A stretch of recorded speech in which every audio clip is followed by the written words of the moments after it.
What is going on, everyone? I hope you're all doing well. Today, it is great to be back in the studio for the first time in well over a week, as last week I was in Vegas for the entire week covering the AMD reveal for the 7900 XTX and the XT, which I already did one content piece on. And this is sort of meant to serve as a follow-up to that, but also we did get a leaked benchmark for the RTX 4080, which is expected to be launching very soon, and that is going to be the main contender against the 7900 XTX. I thought it was worth sort of discussing that and the pricing and sort of getting your guys' feedback down in the comments below on what you think about where these 7900 cards are being slotted, as they are not direct competitors to the 4090. And I'll sort of talk, and I also want to talk about why there was maybe some confusion about that initially in some of the press releases, and why, a lot of people initially thought this was a 4090 competitor, even though it's not. So we'll get fired all into it. But first, today's video is brought to you by Keysfan.com and their software super deal, where you can get some of the best prices out there on Microsoft software. Especially with my coupon code, you can get half off of Windows keys, as well as 62% off on Microsoft Office products like Windows 10 Pro, Windows 11 Pro, and Office 2019 Professional Plus and Office 2021 Professional Plus. And they've also got a bundle with Windows 10 Pro and Office 2019 in the same package. To save money on Windows 10 Pro, just go ahead and add the key to your cart, which starts off at $15.17. But once you get into your cart, you can go ahead and apply my discount code at checkout, YTB50, and that will give you a shocking 50% off, bringing the price down to just over $7 at $7.58. And when you proceed to checkout, you can pay with either a credit card or PayPal, whichever one happens to fit your needs. And this also applies to Microsoft Office products, but again, you're going to get 62% off on Office products with the code YTB62 at checkout. Applying that to the $67.40 price, Office 2019 brings the price down to a stunning $25.61. So I don't know what you're waiting for. If you need your software keys, head over to Keysfan.com right now and be sure to use those coupon codes at checkout. YTB50 on Windows products for half off, and YTB62 for 62% off on Microsoft Office products. So by this point in time, it's no secret that, like I said at the start there, the 7900 XTX is not a competitor to the RTX 4090. It was never designed to be, although I guess you could say that is probably just a limitation of the architecture. I fully feel that if AMD had, could have, targeted the RTX 4090, they would have. But at the end of the day, they just really couldn't get there on this generation. So they're falling behind a little bit. But that's okay. It doesn't mean it's not going to provide a very compelling option at $1,000 or less that's very likely going to beat the RTX 4080, because this card does not need to beat 4090. At $1,000, it doesn't need to beat 4090. Even if it's 15-20% slower than the RTX 4090, it's still going to win in terms of price to performance. And there are going to be very few people, but there will still be people, enthusiasts out there, that are going to be willing to spend 60% more money to get maybe an additional 10 to 20% performance. That's just, rough estimates, just tossing it out there, kind of based on the numbers that we've seen where it might end up falling. So there's going to be enthusiasts out there that are going to spend that kind of money. And when we're talking about $1,000, we're still talking about enthusiasts, but there's a couple of different levels of it. So I still think AMD is going to have a very compelling graphics card here. And I did see a lot of people in the comments when this was first announced, saying during the live stream, saying like, oh my God, 4090 is done, 4090 is done. But immediately after the stage presentation was over, that was followed by a Q&A with three people from AMD. I think it was Scott Herkelman, Frank Azor, and one other person. I believe it was an engineer, but I can't recall who it was. I could be wrong if it was an engineer, I'm not sure, but it was three people asked multiple questions. I asked about like board partner cards launching at the same time or not, and one of the questions was about this competing with the 4090, and it was flat out shut down right there. It's like, no, this is a competitor at the $1,000 price point, which is not what the 4090 is, and then that was later clarified through several interviews. So yeah, this is a 4080 competitor. And now we actually have a leaked benchmark over on videocards.com. This was on the Time Spy and Time Spy Extreme benchmark. This got leaked, so we can go ahead and sort of take a look at where the 4080 is going to fall. Unfortunately, we don't have any numbers yet on the 7900 XTX even though I got a chance to get hands-on with it, we didn't get any performance metrics or anything like that, other than the ones they gave during the stage show that everyone probably already saw, which was comparing it to the 6950 XT and not the RTX 4080, because the RTX 4080 isn't out yet. But the RTX 4080, as you can see here in the TimeSpy Extreme test, I'm just going to focus on the Extreme, the 4K test, because that's where it's purely GPU bound. It pulled in a score of 14,178, which is very respectful, and about 40-ish%, a little bit more than 40% faster than the likes of the 3080 and the 3080 Ti, and yeah, definitely even faster than the 3090 Ti. So a fair amount faster than that as well. But yeah, like I said, about 40% faster.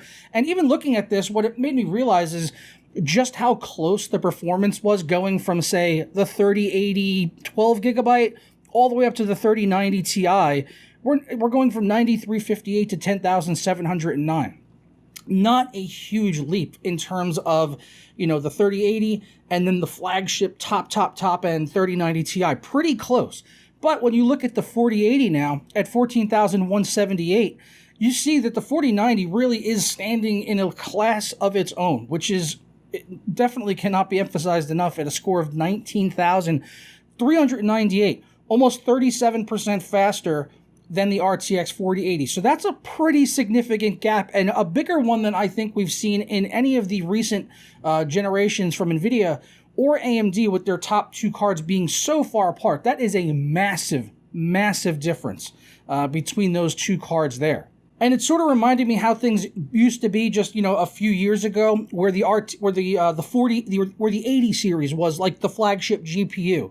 The 80 series would come out, and that was like the best card, and it would be like $699, and then maybe later on we would get a Ti or a Titan even that would be like $1,000, and that would be like the top tier card. But we just get that right away now, and they've done away with the whole marketing thing that it's not a gaming card. It's a gaming card. The 4090 is a gaming card. The Titans have always been gaming / workstation-esque type cards, and they're not really hiding that anymore. And it's nice to be able to get the top tier product at launch if you want to get it.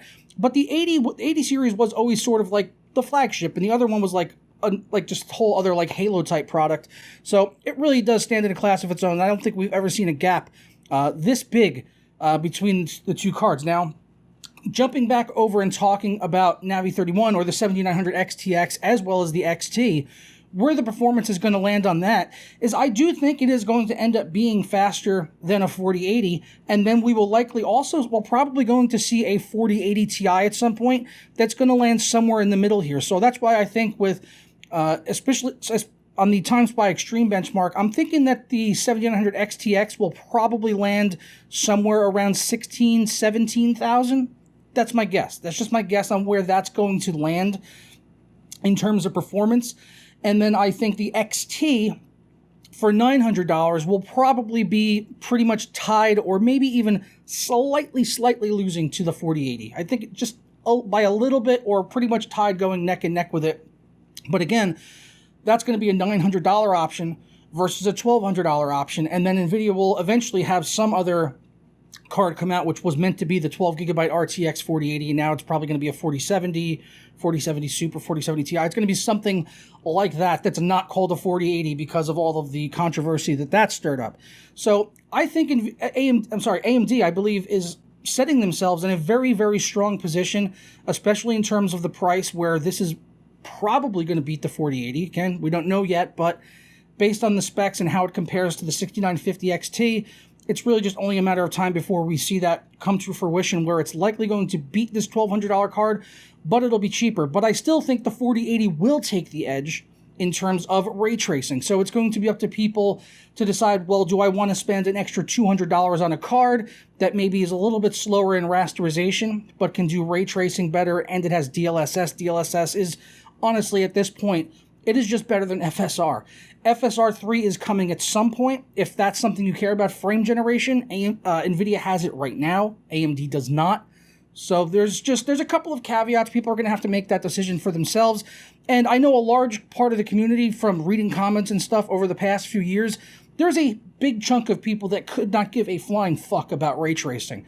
And that's fine. That's your opinion. If you want, I was kind of like of that opinion for a while, and then I sort of came around as the performance has gotten better, especially now with 4090, where I can actually play games and use ray tracing and play them natively at 4K without even needing to use any sort of upscaling. And so when I see that and it becomes viable, then I'm like, okay, well, let's crank it up. Let's turn up every option that we possibly can and get a really nice visual experience. Of course, not in competitive games, but competitive games with ray tracing is fairly few and far between, honestly. And even in those games, people are more likely to turn stuff down. So for the games that have it, and you know, where you want to take advantage of it, enjoy all of that eye candy, it's nice when it's there. But like I said, a lot of people could not give a shit about ray tracing. And if you find yourself in that camp, then that's going to make your purchase decision a lot easier. So, you know, wait for the independent testing to come out. I'm sure in a couple of weeks, we'll probably see 4080 performance. And then we've got the launch coming up in mid-December for the AMD 7000 series of cards. And then we'll really have a full picture going into the holiday season. Unfortunately, it does come really close to Christmas. So, and also there's probably going to be limited availability for all of these cards, you know, just because they're coming out and it's exciting new products in general, but also coming out right around the time of the holiday season where people are going to be asking for these as Christmas presents or purchasing them for themselves as Christmas presents. It's going to be really difficult to probably get one towards the end of this year anyway. But at least everyone will have a pretty good picture and can kind of say, okay, do I want a 4080? Do I want a 7900 XTX? Do I want to save another $100 and get the XT? And what the performance gap is going to be like on that. So we'll wait and see on it, but let me know your thoughts down in the comments below. Sound off. I'm really curious what you guys think about AMD launching a card that is not targeting the 4090. Like, do you think they wanted to, but they just can't beat the 4090? Even if they come out with a 7950 XTX, I still don't think it's going to get to that 4090 performance. I think it'll you know, add on a little bit, but I don't think they're really going to get all the way to that point of the 4090 this generation. But they have set themselves up very, very well for the next generation. That's really the big thing here, is going to this chiplet design, is that since NVIDIA is not doing that. So this is sort of like the second generation of Ryzen, where they went over to the chiplet design and it was really impressive, but they were still losing to Intel. But then it was just a matter of one or two more generations where they just took a commanding lead and Intel had to sort of reevaluate everything, and then they switched to this E-core, P-core, you know, type of structure that they're now doing on Raptor Lake and last generation Alder Lake. And now it's a really, really close competition between both of them. And that, at the end of the day, great for consumers. That's what we need. We need that competition. And I feel like we're going to get it this generation in terms of price. But in the next generation and the one after that, I think we're going to see it a lot closer, if not maybe even seeing AMD pulling ahead. So great for the consumers in the coming years. But right now, let me know your thoughts on this lineup of cards coming out and which one you're planning to pick up based on the numbers and everything. So I'm going to go ahead and get out of here. Hope you guys have a fantastic day, and I'll catch you next time for another video. Peace.